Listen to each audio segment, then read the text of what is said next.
No matter what stage you're at in your career, you should always be mindful of your next opportunity. The job hunt can be challenging. Where are you currently and what do you want your next step to be? How can you align your objectives or skills with that of a prospective employer? Who do you know that could help you find your next opportunity? And finally, what can you do to push your resume to the top of the stack?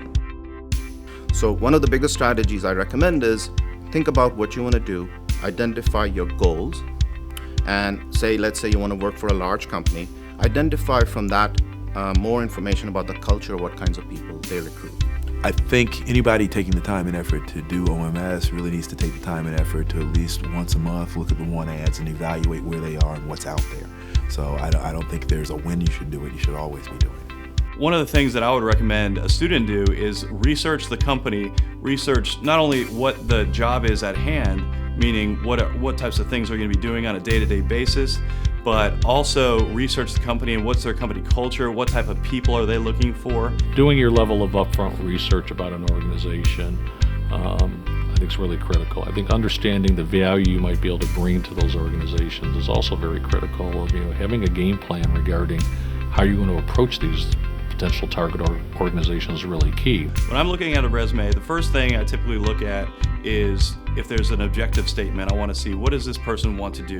What does this person think that they want to do? And why does that relate to us? I'm always looking at what's the differentiators to why somebody thinks they should be hired versus somebody else. So I like somebody who's got a little bit of that competitive nature. One thing that's very important to me is being concise. I don't need paragraphs and paragraphs of what you did. I understand technology, I understand what you're working on. Give me a brief idea enough to make me interested, and then I'll talk to you about it. And I've been doing this for a good number of years, and I've always tried to tell students you have to find something on the resume that does differentiate you. So I'm a big believer of, I want to know early on in the resume as to why I should hire a particular student or candidate. From a work experience standpoint, I'm looking for students that can tell me not just what they did in a work experience, but primarily what was the impact they drove and what was the value they provided and the contributions they drove within their respective organization. Your resume is like dangling a carrot in front of the employer. It's the thing that's going to get you in the door. So of course you want to ensure it's error-free and it's putting your best you forward. The other piece is your technical competencies. So looking at computer science, we know that we explore many different technologies, but you want to be sure that when you're listing those technical skill sets, list the ones that you're more skilled at first. We'd like to know what the piece of code does and what you learned.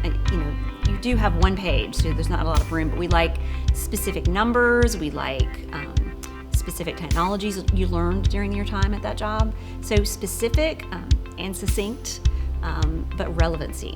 Having recommendations from folks that you know, that is going to be able to push you above the generic resume that one may have in a pile. I mean, you need to have a strong base of networks. People that have either been in that role, been in that position, or have walked in your shoes that you want to get to. Because the more that you can understand what the work is and what it may be, you may go into something thinking, this is what I really want to do. But yet once you kind of meet individuals in that role, you think, that's not for me. Ideally, what you want to do is, identify individuals or contact points within an organization maybe you've never met, never engaged into, but really reach out to them and say, hey, I'm an aspiring student. Here's some of the things I think I want to do from a career standpoint. I noticed this about your background. I'd love to engage with you. Just have a conversation regarding what do you do within your current role? How did you get to where you are today? Learn from your experiences and just start a dialogue together. The networking here at Georgia Tech provides you with opportunities that you would never get anywhere else. I've actually gotten every single one of my career moves has been through some networking connection that I've gotten while at Georgia Tech. Like I said, networking for sure. I think part of the OMS program is you have a very strong connection with a lot of different people who have a lot of ties into the business world. I'm sure as students you can use that to your advantage. There's tons of people from every company across the world that are part of this program. Connect with your fellow students, get them to pass your resume along. Absolutely, that's number one. Student community, they're very helpful. Ask them for advice. Oh, you got a job at X company. Tell me what they're looking for. Use the internal connections. Those kinds of things are much, much more now available. And again, all students should be using that as much of as a resource to help them figure out how to navigate this relatively compact, but at the same time, dense field. Luck is a matter of preparation meeting opportunity. You need to understand your strengths and skills as they fit with the job market and put yourself into the position to meet potential future employers to expand your prospects. If you strive to open doors for yourself and are ready when opportunities come your way, then your desired job will become much more attainable.